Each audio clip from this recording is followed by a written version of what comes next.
भी देखे तो हार शान, एक मुस्की पे जान लो तू लाग सपना समान हा।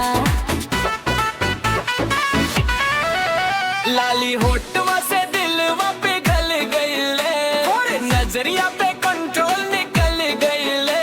कमरिया हिले तो मौसम बदल गईले, तू हंसलस तो पूरा महफिल गईले। लाली होठवा से दिलवा पे गल गईले, एक स्माइल पे हार दम बदल गईले। धीरे धीरे पास जब तू आ गईले, दिलवा होरे नाम लिखाई गईले।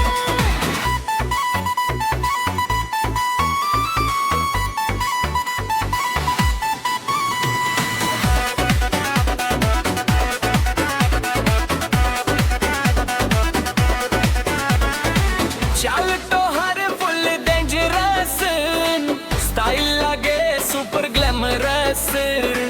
नैनवा तो हर करे हमला, दिलवा हो गईल नर्वस।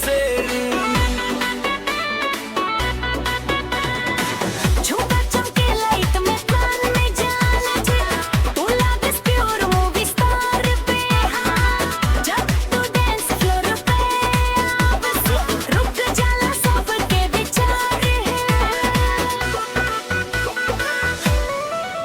हथवा में चूड़ी छनक से जैसे, दिलवा में बिजली चमके तैसे।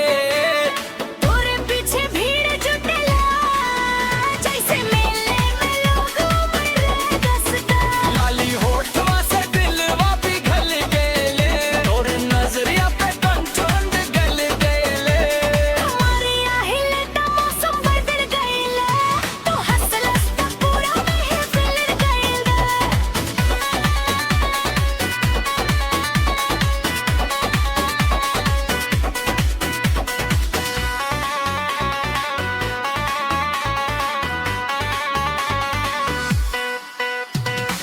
लाल साड़ी में लागे फायर है, देख के बढ़े दिल डिजायर है।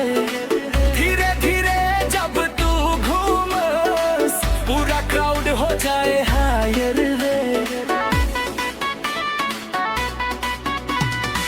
बिनिया चला मांग करो दिलवा धड़के सुपर डुपर, हाथ पकड़ के साथ नाचा बस, रात बन गया थोड़ा फ्यूचर है।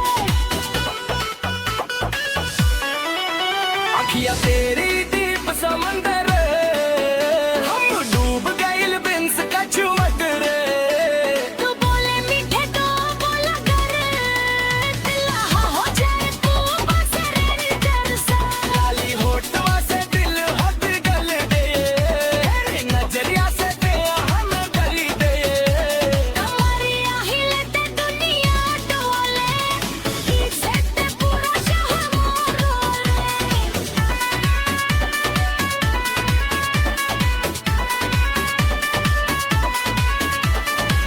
तोहरे बिना मूड ना लागे ना, दिलवा हरदम तोहके मांगे। जब तू पासे आके हंसे, सांस भी स्वीट हो जाला।